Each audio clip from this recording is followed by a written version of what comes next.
Halo sahabat Roni, berjumpa lagi dengan saya Roni pada pembelajaran SolidWorks. Assalamualaikum warahmatullahi wabarakatuh. Pada kali ini kita akan coba membahas perintah spline.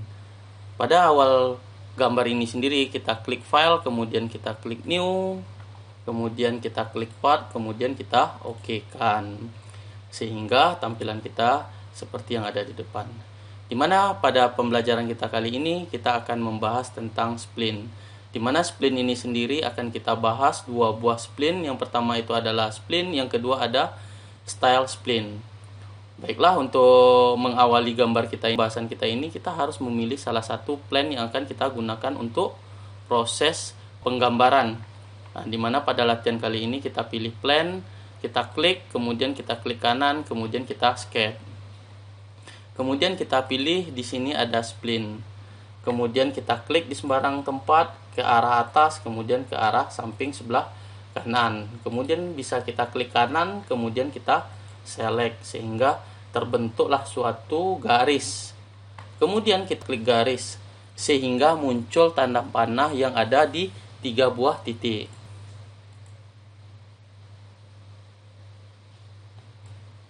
Oke, pada saat kita mengklik ini sendiri, ini ada beberapa hal yang perlu kita diskusikan. Yang pertama, kita lihat dari sisi kanan, kita klik di tanda panah, ini bisa kita tarik mundur atau kita tarik ke atas. Kemudian di sini ada tanda titik, ini bisa kita jadikan putaran dalam membuat spline ini sendiri. Ini tergantung berapa sudut yang kita buat. Ini kita misalkan sudutnya itu adalah 130. Sehingga sudut yang terbentuk di sisi sebelah kiri itu adalah 130. Kalau kita pengen mengganti di sisi sebelah kanan, kita tinggal mengklik tanda panah yang ada di sebelah kanan, kemudian kita arahkan memutar. Tergantung berapa derajat yang kita butuhkan. Itu tergantung kita mengisi berapa sudut yang kita inginkan. Begitu juga di bagian atas. Kita dapat memutar ke kiri maupun ke kanan tergantung bentuk yang kita inginkan. Jadi itu adalah salah satu perintah dari spline ini sendiri. Kemudian di sini kita bisa mengisi dimensi dari spline ini sendiri. Kita misalkan di sisi bagian atas kita klik. Nah, di sini adalah 107. Kemudian kalau kita ngisi 50 mm, sehingga spline ini sendiri akan semakin memendek.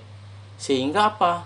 Pada saat kita melakukan pemutaran, dia dapat berputar hanya sesuai dengan jarak 50 mili tadi.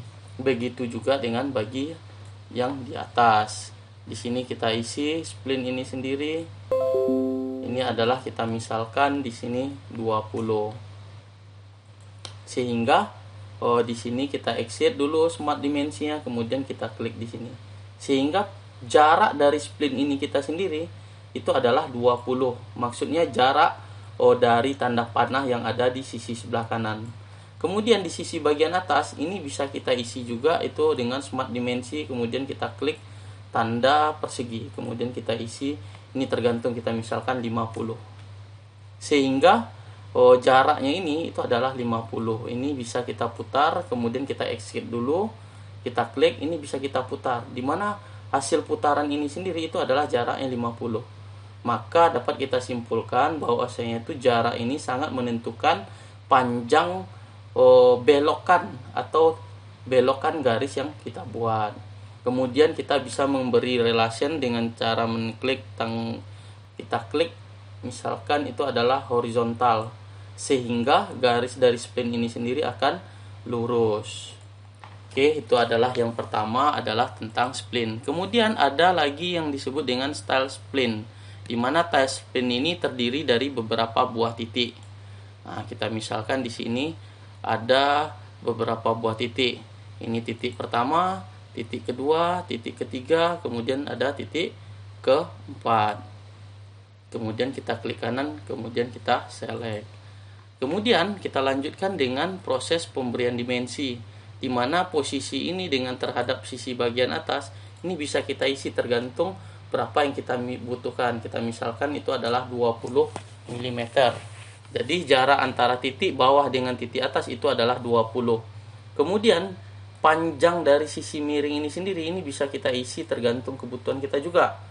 Kita misalkan di sini adalah 18. Sehingga jarak dari titik atas ke titik bawah itu adalah 18. Begitu juga dengan sisi bagian sebelah kiri. Kita misalkan ini terhadap titik atas itu adalah 15 juga. Sehingga titik awal dari spline itu sendiri akan memanjang ke sisi bagian bawah. Antara spline dengan style spline ini sendiri, di mana bagian atas tidak menggunakan titik, sedangkan di bagian bawah itu menggunakan beberapa buah titik. Mungkin itu aja pembelajaran kita pada kali ini. Mudah-mudahan dapat memandu kawan-kawan dalam belajar SolidWorks. Mungkin sekian, selamat malam. Assalamualaikum warahmatullahi wabarakatuh.